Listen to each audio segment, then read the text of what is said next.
ॐ नमो भगवते। Bueno, pues el placer es mío. Muchas gracias a la Fundación, muchas gracias a Pilar, a Cristina, a Marianela y a todas las que estáis aquí. Me hace mucha ilusión compartir esta lectura, ¿no?, en la que os voy a introducir de Sri Aurobindo a las Upanishads. Junto a los ensayos de la Gita, se componen en un tiempo, en muchos siglos, ¿no? No son la obra de un solo autor y no presentan un pensamiento sistemático. Las Upanishads continúan con un legado védico que es el de las correspondencias, el de las equivalencias sagradas, y buscan sobre todo llevar a la persona, al discípulo, ¿no?, porque muchas de estas Upanishads se dan en contextos pedagógicos, orales, de maestro a discípulo, de enseñanza. Lo que buscan es llevar al discípulo al conocimiento de Brahman, del absoluto. Ahora vamos a ver qué es esto de Brahman. Pero ¿cómo hacen eso? Llevándolo hacia su interior, al Atman. Y esta es la correspondencia más importante y más sagrada de las Upanishads. Si tú llegas a tu Atman, llegas al conocimiento de Brahman. Esta es la correspondencia oculta por excelencia de estos textos, ¿no? Entonces, para hacer eso, juegan con el desconcierto intelectual, juegan con paradojas, con juegos de palabras. Por eso Marianela decías que fuiste a ellas y decías, ¿esto qué es?, ¿no? Porque juegan muchas veces precisamente a ese shock, a esa sorpresa, donde uno no sigue lo que dicen las Upanishads racionalmente, ni siquiera como si fuera una novela, sino llevan a veces a la mente a la parálisis. Uno tiene que pararse, ¿no?, de la sorpresa. Y es la manera en que se buscan los sabios upanishádicos como Yajnavalkya y demás, de los que vamos a hablar, buscan llevarnos, ¿no?, a desidentificarnos, pues, con el cuerpo, con una serie de elementos, y llevarnos al Atman para conocer a Brahma. Entonces, por esto, estas palabras de Sri Aurobindo. Sri Aurobindo va a decir que las Upanishads son a la vez escritura sagrada, filosofía y poesía visionaria. Incluso aquellas que prescinden de la forma métrica, es decir, aquellas Upanishads que no están escritas en verso, son poemas en prosa, de un pensamiento rítmicamente místico. Todas las Upanishads son poéticas, las que están escritas en verso y las que están escritas en prosa. Tienen un ritmo, ese ritmo además, como decía, que juega al desconcierto, a los juegos de palabras, a los dobles sentidos, a las paradojas. Ya sea como escritura, teosofía filosófica o literatura, no hay nada parecido, dice Sri Aurobindo, en la creación antigua, medieval o moderna, occidental u oriental, egipcia, caldea, semítica o mongola. Las Upanishads son únicas en estilo, estructura y motivo, enteramente sui generis. Después de ellas hubo poemas filosóficos, hubo aforismos, hubo tratados en verso y en prosa en gran número, los sutras, por ejemplo, los sutras, las kárikas, ¿no?, las Gitas, como la Bhagavad Gita, la Nugita, que son hijos intelectuales de las Upanishads, todos estos textos, ¿no? Pero son una progenie humana, digamos, por ejemplo, la Bhagavad Gita es una progenie humana de un antepasado inmortal que va a ser las Upanishads, ¿no? Son como estos textos tan particulares, ¿no?, de la sabiduría védica, el último legado de la sabiduría védica, son como los antepasados inmortales de otros textos muy importantes también que vendrán después, ¿no?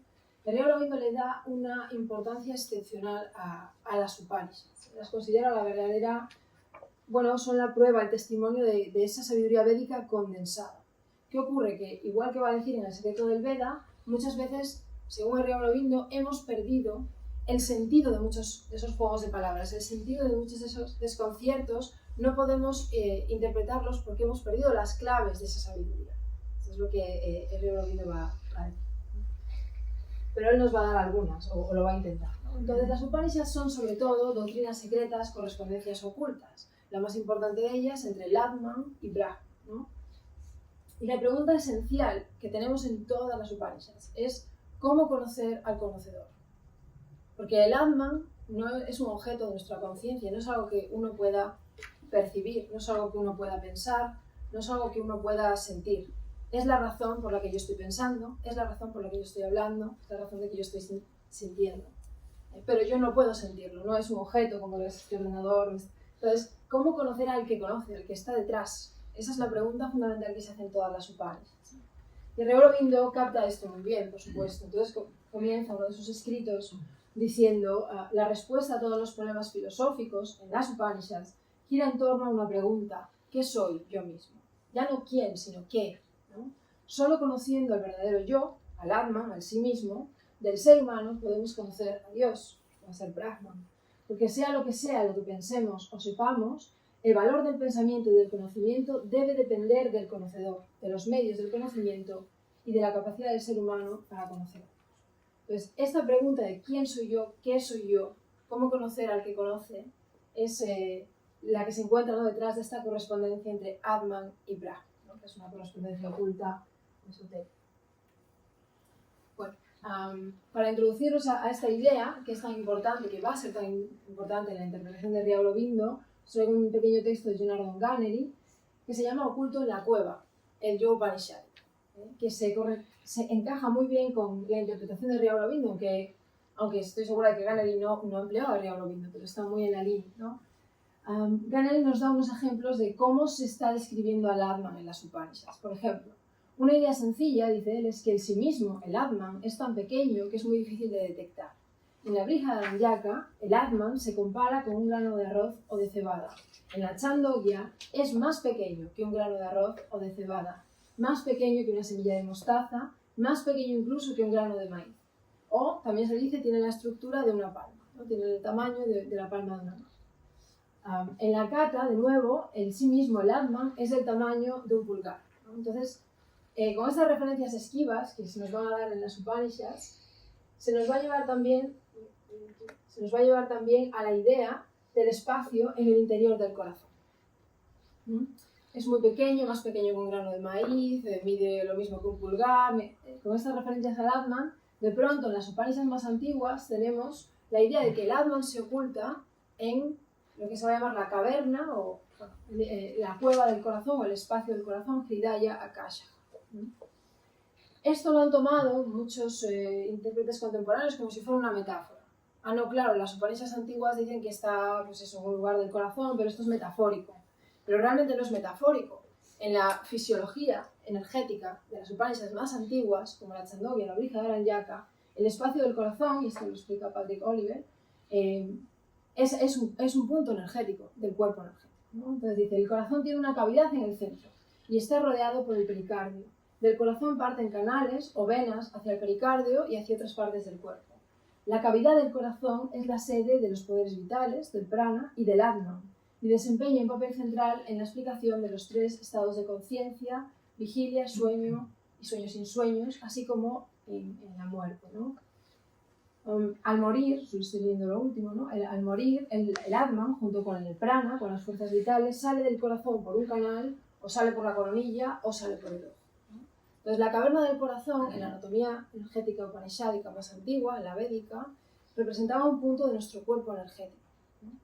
Y ahí se encontraría este Atman al que van a intentar llevarnos los sabios upanishádicos. En las Upanishads más tardías, por ejemplo la Taittiriya, que vamos a entrar a ver ahora y que comentaría Aurobindo, este espacio del corazón se ha convertido en la metáfora de la cueva, que vamos a encontrar no solo en las Upanishads, sino mucho más tarde, ¿no?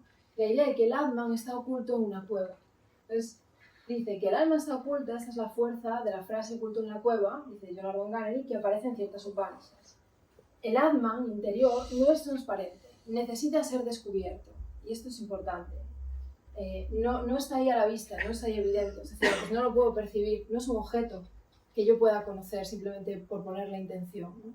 Necesita ser descubierto, más bien autodescubierto, porque solo se presta a un autodescubrimiento. Nadie puede enseñarnos o darnos la respuesta sobre nuestro propio Atman, sino que los sabios upanishádicos van a intentar llevar al discípulo al descubrimiento de su propio Atman. Es decir, el Atman solo puede ser descubierto por uno mismo, nadie nos puede entregar ese descubrimiento, nadie puede hacerlo por nosotros. Entonces dice, pero ¿descubierto por quién? Dice Ganeri, ¿no? Pues por uno mismo, ¿no? Pero ¿qué puede ocultar al Atman del Atman? ¿Qué puede ocultar al sí mismo del sí mismo? ¿No? Y si está oculto, pues ¿cómo puede ser revelado? El autor upanishádico va a sepultar el Atman para hacer posible un proyecto de autodescubrimiento. Pero ojo, porque no lo puede ocultar demasiado, no puede hacer que sea imposible descubrirlo, porque entonces pues, su propia empresa, ¿no?, que es llevar al discípulo a este descubrimiento, pues se vería socavada. Y esto se explica muy bien en un pasaje de la Chandogya Upanishads, en la 8ª sección. Os decía que la Chandogya es una de las Upanishads más antiguas. El Ría Aurobindo la traduce, pero solo llega a comentar los 2 primeros capítulos. Por desgracia no llega al 8º, ¿no?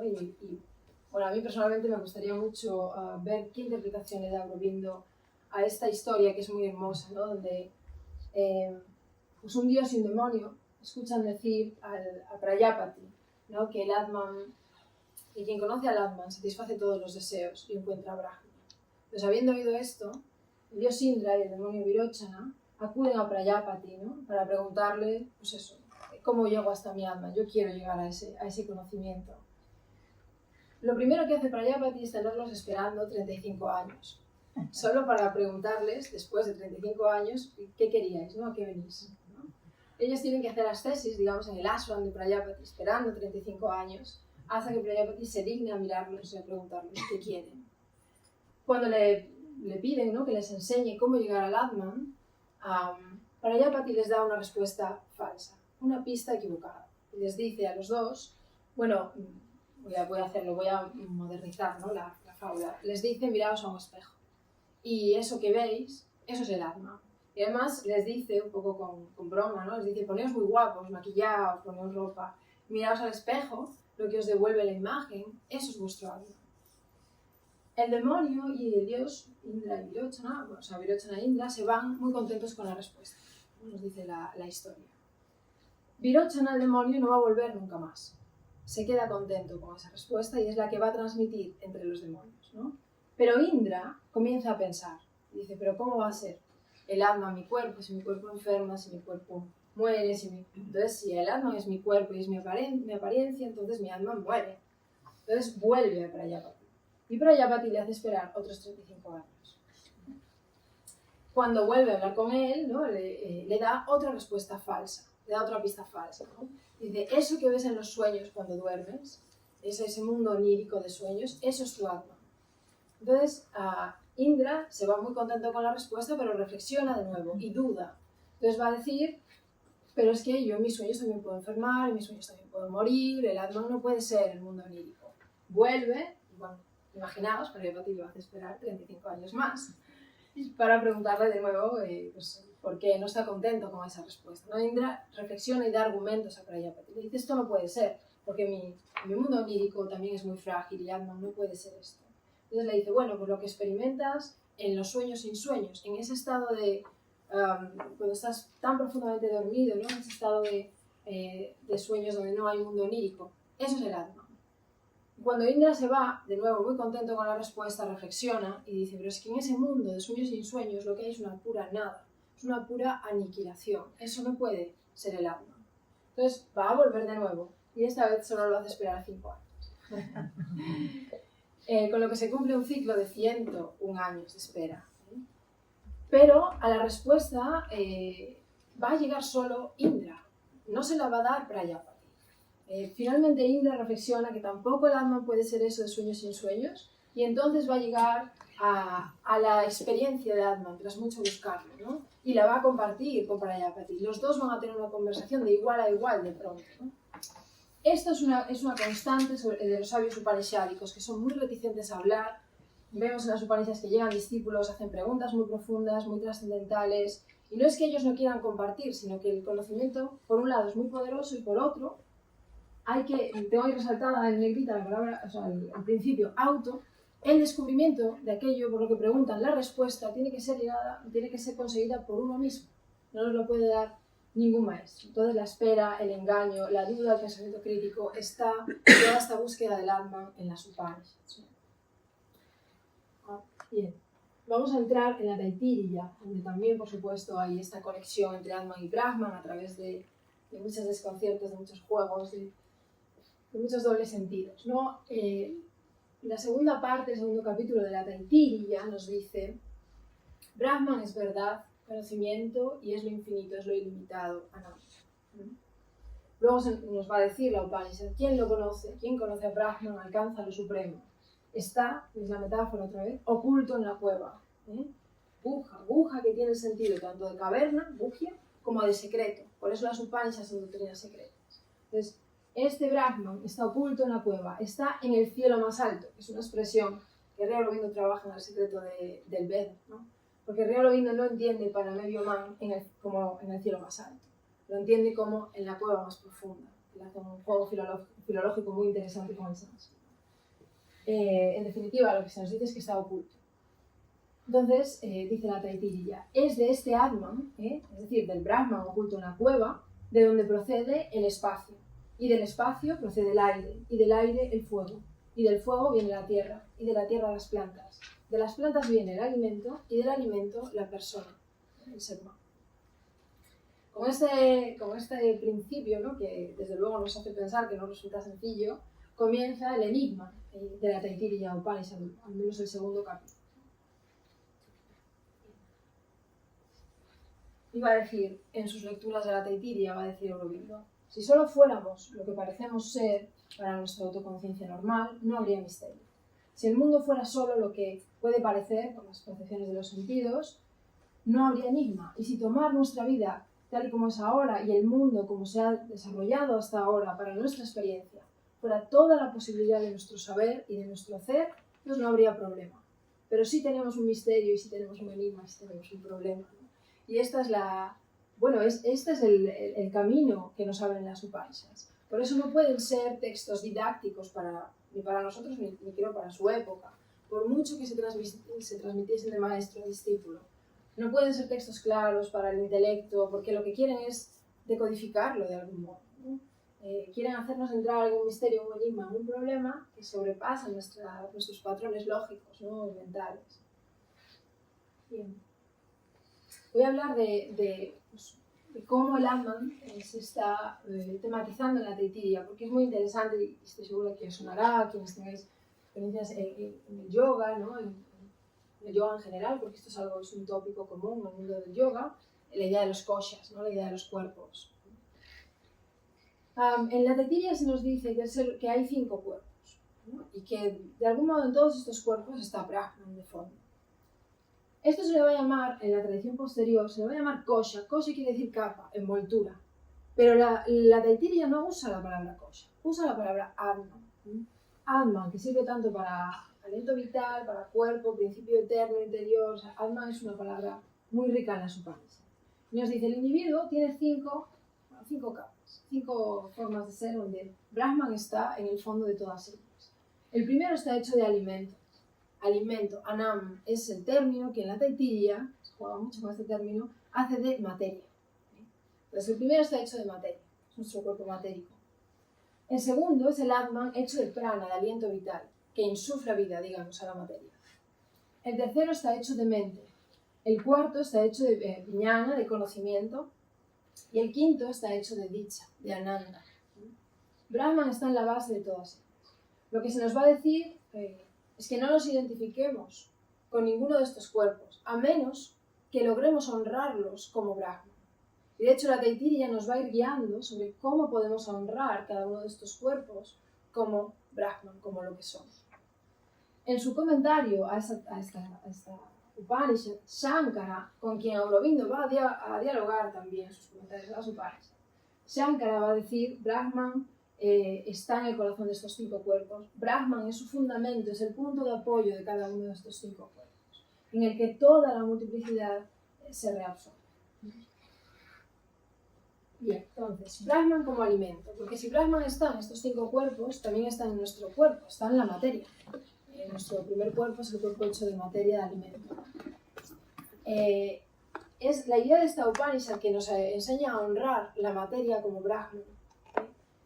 Es tomada tanto por el Sri Aurobindo como por Kirat Joshi, que es también aurobindiano, ¿no?, devoto de Aurobindo y filósofo, que estuvo mucho tiempo en el ashram, no sé si lo conoceréis, lo habéis leído.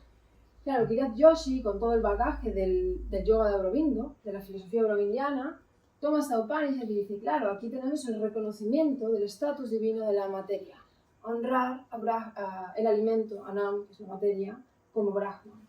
El Sri Aurobindo, en sus comentarios a la Taittiriya, de algún modo ya está diciendo esto. Es decir, el estado más elevado de nuestro ser no es una negación, contradicción y aniquilación de todo lo que ahora somos. Es una realización suprema de todas las cosas que nuestra existencia actual significa y a las que aspira, pero en su sentido más elevado y en los valores eternos.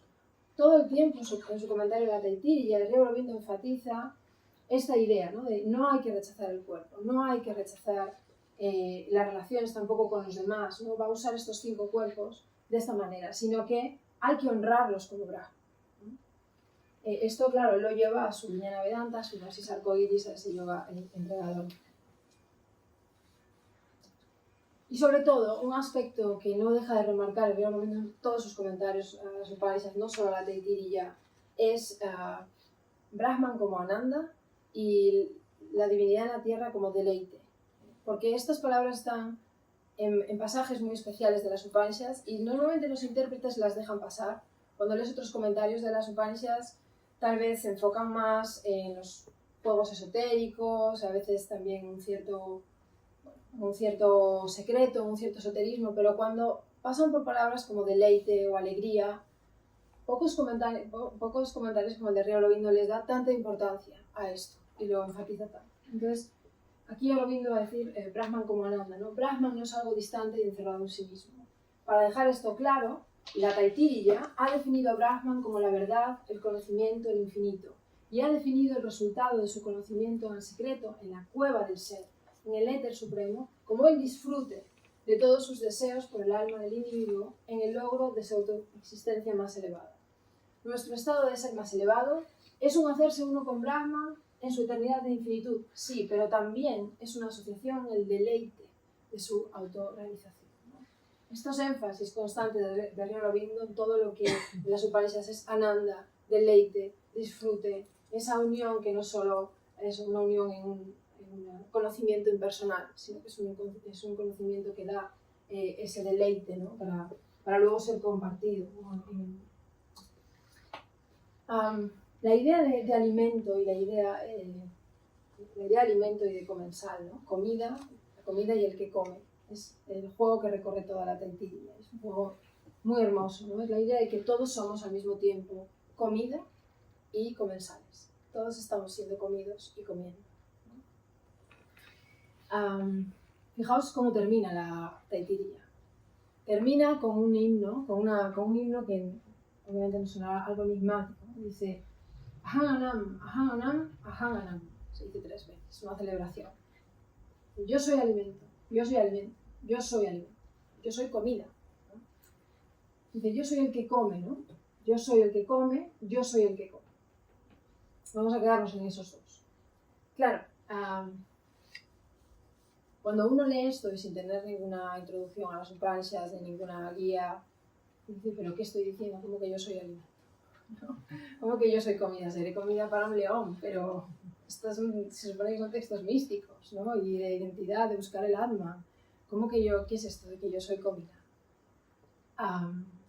Sin embargo, las Upanishads o la Taittiriya nos dice que sí, que no estamos siendo comida ahora mismo. ¿Se os ocurre de qué somos alimento? Los gusanitos, ¿no? O sea, La tierra. la Upanishad nos dice, te dice, tú eres comida. La pregunta es, lo que yo os hago, ¿no? Si os ocurre alguna idea de a quién estamos dando de comer ahora mismo.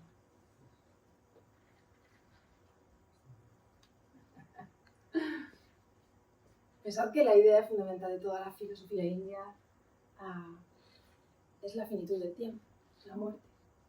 Entonces la Upanishad, esto lo digo medio broma, pero no necesitan grandes tratados sistemáticos de qué es el morir, tanto Heidegger es el para la muerte. 2 palabras, Ahanganam, yo soy alimento. Uno se levanta a las 6 de la mañana y dice, yo soy comida, porque estoy dando de comer a la muerte. Todos estamos dando de comer a la muerte, todo el tiempo, ¿no? Pero cuidado, también nosotros somos los que comemos. El segundo verso nos dice, yo soy el que come, Aham Anadaha.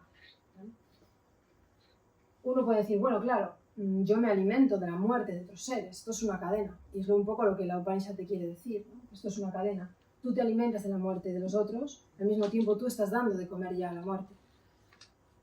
Pero, más importante aún, y es esto lo que hace la trascendencia y la inmanencia de la Upanishad, dice, Aham Shloka Krit, así culmina la celebración. Shloka Krit quiere decir el que hace el shloka. Shloka quiere decir estrofa.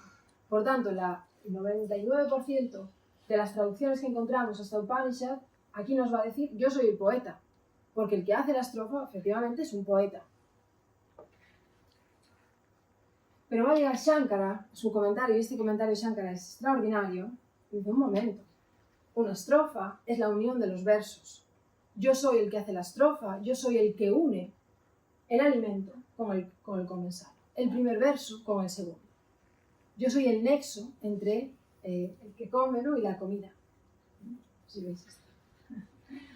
Entre el que muere y el que mata. Bueno, ahora vamos a ver, ¿no?, entre el primer verso y el segundo.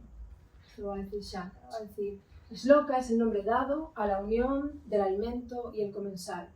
El agente de esta unión está dotado de conciencia. Esto es interesante porque toda la Upanishad atraviesa este juego de el que come y el que es comido. Por ejemplo, nuestro cuerpo come la respiración, come el prana. El prana es el alimento de nuestro cuerpo, pero también a la inversa, porque nuestro cuerpo está, digamos, en un prana cósmico, al que está dando de comer también. Nuestro cuerpo es al mismo tiempo comensal y alimento que está siendo comido. Entonces, si uno es el nexo de esto, si uno es el que hace la estrofa, ¿no?, el que la une, claro, esto nos lleva a la experiencia de Brahma. Yo soy el que está uniendo este baile aparentemente de dualidades y multiplicidades. Y esto, a su manera, de muchas otras maneras, llevándolo a la supermente, lo va a enfatizar todo el tiempo Sri Aurobindo. Nosotros somos el nexo entre la mente y la supermente, de algún modo, ¿no? Está ahí esa aspiración que asciende, esa supermente que desciende. Uno tiene que esforzarse en ser el nexo, en ser el que hace el shloka. Os lo pongo, no me acuerdo de qué esta diapositiva, ¿no? El cuerpo y prana se nutren, ¿no? Esta relación de comida y alimentos es muy interesante, ¿no? Se dice, el aliento vital es el alimento, el cuerpo es el que come. El cuerpo está establecido en el aliento vital, el prana cósmico, y el prana, a través de nuestra inhalación, se instala en nuestro cuerpo, a través de la respiración, ¿no? Y Shankara va a decir que hay una relación mutua, ¿no? Que el prana es el alimento que nuestro cuerpo consume, pero que nuestro cuerpo es el alimento que el prana atmosférico consume también. Esta idea.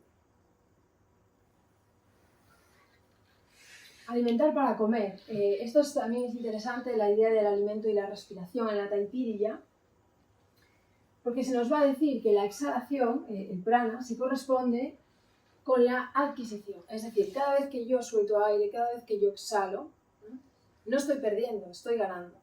Porque cuanto más exhalo, más capacidad tengo para volver a inhalar, entre otras cosas. Entonces, es curioso que este compuesto que es tan importante en las Upanishads, Yoga-kshema, que es un compuesto que viene de los Vedas, ¿no?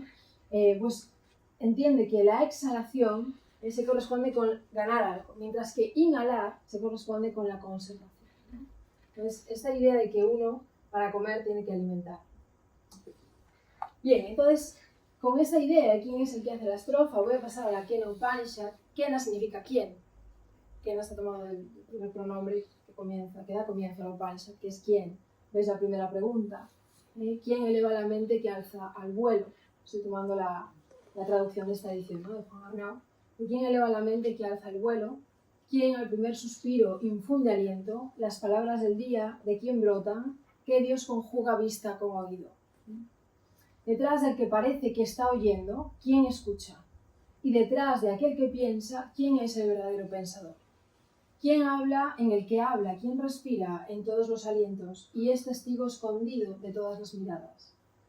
Habiéndose librado humildemente de lo uno y de lo otro, en su abandono del mundo, vive el sabio vida eterna.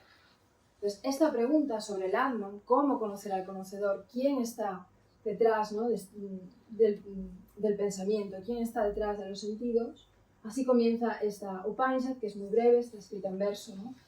Termina diciendo aquí, en este pasaje, no lo sospecha el ojo, el habla y la razón no dan con él. Empezamos ya en este enigma que envuelve el pensamiento Upanishad. Seguimos con la primera sección, dice, no se halla entre lo dado y conocido, habita más allá, pero trasciende también lo que nos es desconocido. Aquí vais a ver estos juegos de palabras que usan, ¿no?, estos juegos poéticos para desconcertarnos. De los antiguos supieron del misterio, y por ellos lo sabe hoy el que atiende. Eso que no se dice con palabras, pues de él provienen todas las palabras, eso es Brahma. lo que no puede apresarse por la mente, pues todo pensamiento parte de él y en él se olvida el punto, eso es Brahma. Es decir, aquello que no puede ser pensado por el pensamiento, pero es la razón de que yo ahora mismo esté pensando, eso es Brahma. Entonces, jugamos así con estos callejones aparentemente sin salida para nuestro conocimiento. Lo que no puede verse, pero obra el prodigio de dar la vista al ojo, eso mismo es el Brahman resonante. Aquello que al oído se le esconde, se le hurta, se le roba, pues es la escucha misma, oyendo el todo, eso es el puro Brahman manifiesto, para decir, y no lo que veneran los obtusos. Lo que no necesita respirar, lo que rige el vaivén de los alientos, eso es el Brahman uno en todo ser y no lo que veneran los obtusos. Es decir, le va a llamar directamente la Upanishad, va a decir, Brahma es la mente de la mente, es la palabra de la palabra, es el aliento del aliento, es la vida de la vida. Así va a jugar con estos juegos todo el tiempo constantes, la Kena Upanishad, ¿no? Solo la última estrofa, ¿no? Dice, no afirmaré saberlo, no afirmaré conocerlo, a Brahma. Tampoco voy a afirmar que no lo conozco. Aquel de entre nosotros, que entre nosotros lo sabe, o dice conocerlo, no lo sabe, no lo conoce. Pero además ignora que no lo conoce. No sé si veis esto. Es muy parecido a lo que hace San Agustín en las confesiones, ¿no? Al hablar de Dios, ¿no? Estos juegos retóricos entre conocer y conocer. Y el Río Aurobindo va a decir, bueno, la Kena Upanishad trata sobre la relación entre la existencia sutil, que va a llamar Adidaiva, y la existencia espiritual. Y la existencia sutil, que le va a llamar, comprende la mente, el habla, el prana, los sentidos, que en las Upanishads son tratados de dioses, como también los Vedas, ¿eh? La relación entre todas estas facultades sutiles y el alma, que es nuestra existencia espiritual. De esto trata esta Upanishad. Entonces, dice Aurobindo, la Upanishad no se ocupa de lo elemental, del cuerpo material, en este caso del Adibhuta, se ocupa de la relación entre la existencia sutil, la mente, el habla, el prana, los sentidos, y la espiritual. Pero la mente, la vida, el habla, los sentidos están gobernados por poderes cósmicos, por dioses, por Indra, Vayu, Agni. ¿Son estos poderes cósmicos sutiles el principio de la existencia, los verdaderos motores de la mente y la vida? ¿O hay alguna fuerza unificadora superior, una fuerza que está detrás de todas ellas? Obviamente hay una fuerza que está detrás de todas ellas, esto es lo que nos dice la Upanishad, que es Brahma. Y esto es lo que Río Aurobindo va a intentar hacernos ver.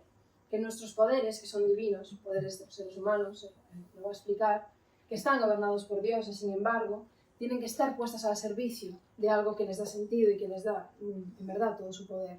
Y ese algo es Brahma. Esto va a llevar Río Aurobindo a nuestras capacidades individuales, ¿no? Entonces Río Aurobindo va a decir que Brahman, la mente de la mente, él lo lleva a la supermente. Que la vida de la vida, él le va a llamar superlife, supervida, en este comentario.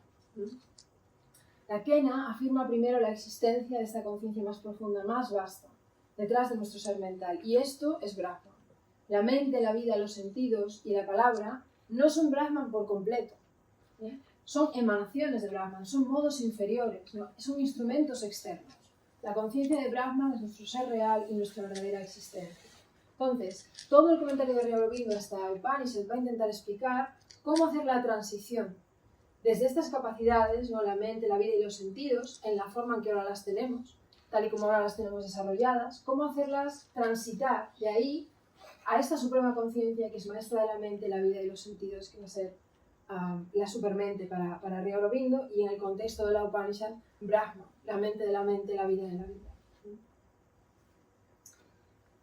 Y para ir un poco al final de la Kena, he tomado otra Upanishad, también muy hermosa, que es la Prasna, porque hay un juego paralelo entre estas dos, ¿no? En la Prasna Upanishad también se nos habla de la mente, del habla, de los sentidos, ¿no? Y se nos va a decir que tanto la mente como el habla como los sentidos no pueden hacer nada sin el prana, que dependen del prana para vivir en el cuerpo. Fijaos, dice, el espacio es el Dios, y el viento, el fuego, el agua, la tierra, la palabra, la mente, el ojo y el oído. Al manifestarse dicen, nosotros somos los que apuntalamos esta caña, los que sostenemos a este cuerpo, ¿no? Todo esto, ¿no? La palabra, la mente, el ojo, el oído, los elementos materiales, ¿no? Pero el prana, cuando oye esto, dice, no os engañéis, en verdad soy yo en el que dividiéndome en 5 alientos, prana, apana, vyana, todos estos alientos que se reparten por el cuerpo, soy yo el que os estoy sosteniendo. Al cuerpo lo sostengo yo, el prana, para que haya mente, para que haya habla, para que haya sentido de la vista, sentido del oído, es el prana el que sostiene, ¿no? Y dice ahí, pero los dioses no le creyeron. Entonces, el prana va a hacer un amago de irse del cuerpo. Dice, bueno, pues voy a hacer un amago de que me voy. Y todos los demás poderes van detrás de él, ¿no? Entonces, este juego que hace el prana lo va a hacer ahora en la Kena Upanishad Brahman con los dioses, con Indra, con Agni, con Vayu, que son símbolos de estas mismas capacidades, de la mente, del habla, de la vista, que se les llama dioses en la Upanishad. Va a llegar un momento en que estos dioses van a olvidar que tienen una fuerza detrás que la sostiene, que es Brahma. Entonces Brahma los va a engañar, va a jugar con ellos para que vean que igual que el prana sostiene el cuerpo, él lo sostiene a todos ellos, ¿no? Igual que hay una fuerza detrás, ¿no? Bueno, esta es la idea de la frase, ¿no? Cuando tiene un arrebato de orgullo, el prana hizo el gesto de marcharse, en cuanto se movió todos los demás fueron detrás, cuando regresó al cuerpo, cuando se asentó, todos los demás se asentaron con él, ¿no? Y dice la frase, igual que las abejas siguen a la abeja reina y se posan cuando ella se posa, lo mismo ocurrió con el habla, la mente, la vista y el oído. La abeja reina es el prana y las demás la siguen. Del mismo modo, Brahman va a ser la abeja reina y todos los demás poderes y potencialidades de la existencia pues van a seguir, ¿no? Bien, entonces solo os introduzco al pasaje de la Kena donde dice esto, ¿no? Brahma concedió a los dioses la victoria. Con el triunfo, los dioses se enaltecieron y creyeron que era suya la grandeza de Brahma. Este lo advirtió y se les apareció. Pero los dioses no acertaron a reconocerlo, o sea, ya no reconocen al poder que les dio vida, que es Brahma. Y se preguntaron quién era aquel genio, aquel espíritu, Yaksha, ¿no? Que se les había aparecido, ¿no? Entonces, estos dioses van a intentar descubrir quién es, le van a acercar, Brahma les va a poner pruebas que no pueden superar, por supuesto. Entonces, entre ellos se forma esta curiosidad intensa por saber quién es este espíritu, quién es este genio que se les aparece, ¿no? Finalmente va a ser Uma la que le revela a Indra que es Brahma, ¿no? Va a ser Uma, la hija del Himalaya, quien se lo revela.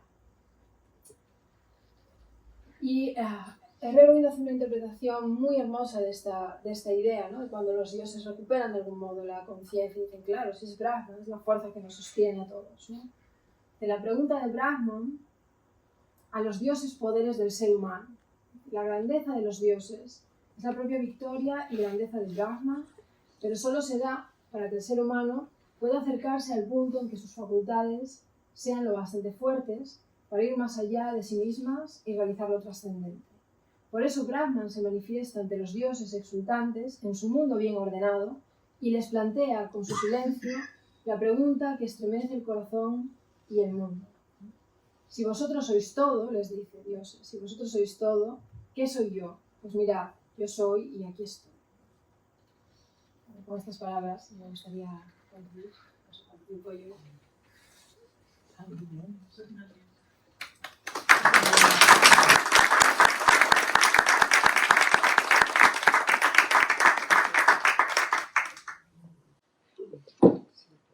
Si queréis hacer alguna pregunta, cualquier pregunta es buena.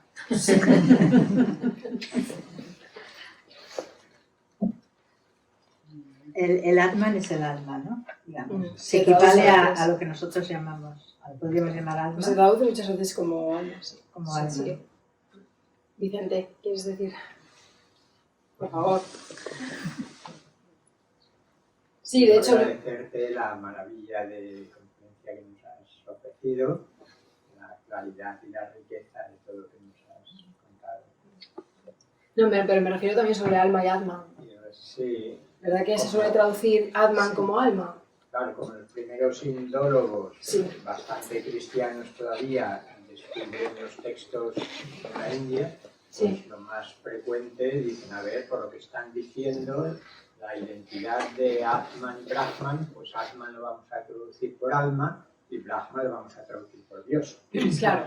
Pero luego es muy cuestionable porque la noción de alma aquí implica una individualidad muy clara, mientras mientras que al menos en la interpretación de Shankara y otros muchos, el Atman no es individual, por lo tanto quizás no sea la mejor traducción.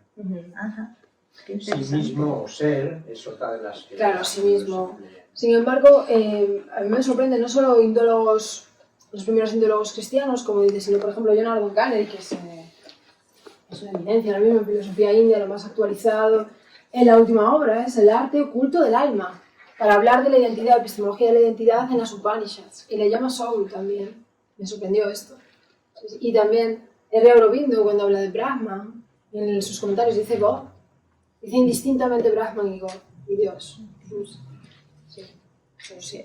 Claro, hay que intentar no cristianizarlo, efectivamente, porque no estaríamos perdiendo una parte, ¿no?, de su...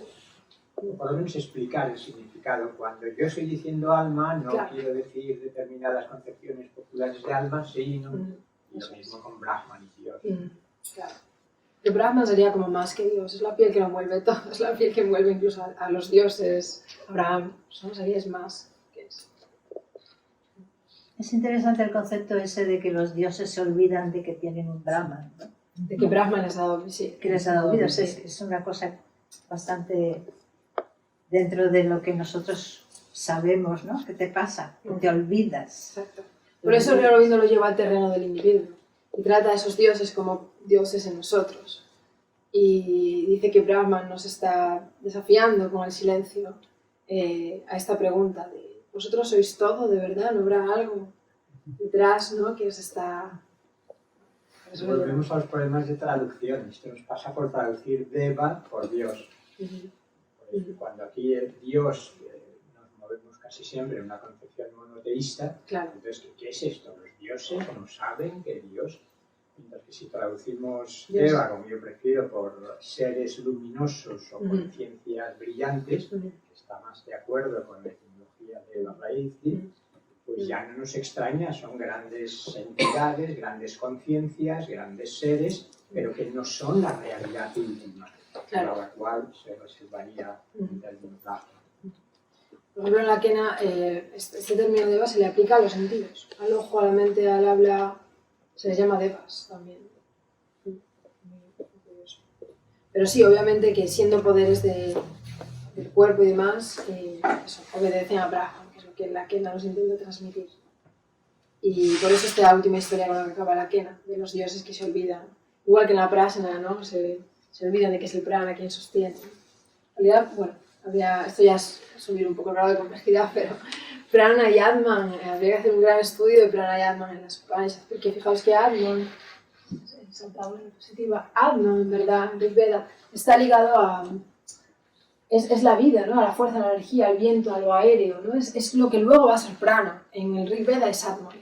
Porque ahora cuando, por ejemplo, cuando haces el yoga, ¿no? El control del prana, pranayama, respiramos, toda esta idea del prana, antes como lo aéreo, el viento, incluso el prana cósmico, eso antes se usaba en el Rig Veda como Atman.